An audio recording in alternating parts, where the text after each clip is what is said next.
Hello friends, welcome to Piu's world.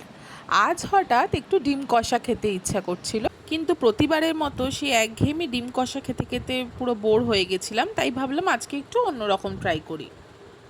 But শেষের রেজাল্টটা কিন্তু বেশ দারুণই ছিল। গরম ভাত দিয়ে দারুণ লাগছিল খেতে। তাহলে চলো তোমাদের সাথেও রেসিপিটা শেয়ার করে নিই। প্রথমে ডিমগুলো ভালো করে ধুয়ে জলের মধ্যে কিছুটা নুন দিয়ে ডিমগুলো ভালো করে সেদ্ধ করে নেব। ডিমগুলো যতক্ষণ সেদ্ধ হচ্ছে ততক্ষণ কিছু মশলা রেডি করে রাখবো। তার জন্য আমি এখানে কিছুটা গোটা জিরে, গোটা ধনে, শুকনো লঙ্কা শুকনো খোলায় ভেজে নিয়েছিলাম।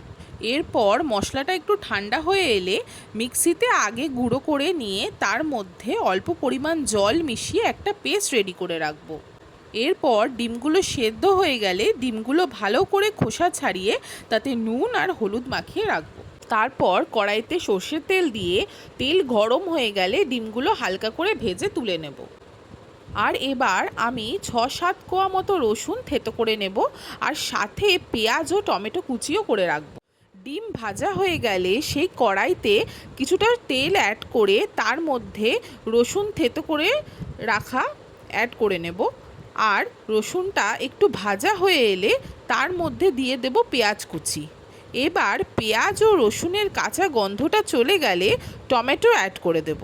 আর টমেটোটা যাতে তাড়াতাড়ি গলে যায় তার জন্যে এই সময় পরিমাণ মতো নুনও অ্যাড করে দেবো তার মধ্যে। এরপর টমেটোটা নরম হয়ে গেলে আগে থেকে পেস্ট করে রাখা মশলাটা অ্যাড করে ভালো করে কষিয়ে নেব। মশলার কাঁচা গন্ধ চলে গেলে তার মধ্যে একে একে হলুদ গুঁড়ো, লঙ্কার গুঁড়ো, নুন, সামান্য চিনি অ্যাড করে মশলাটাকে ভালো করে ভেজে নেব। মশলাটা যাতে নিচে লেগে না যায় সেই জন্যে অল্প পরিমাণ গরম জল অ্যাড করে মশলাটা কষাতে থাকবো। মশলাটা কষে আসলে তার মধ্যে ভেজে রাখা ডিমগুলোকে অ্যাড করে দিয়ে গ্রেভিটাকে কিছুক্ষণ ফোটাবো। ব্যাস, ডিমের সাথে গ্রেভিটা গা মাখা হয়ে গেলেই অল্প গরম মশলা আর অল্প ধনেপাতা অ্যাড করে গরম গরম সার্ভ করে নেব।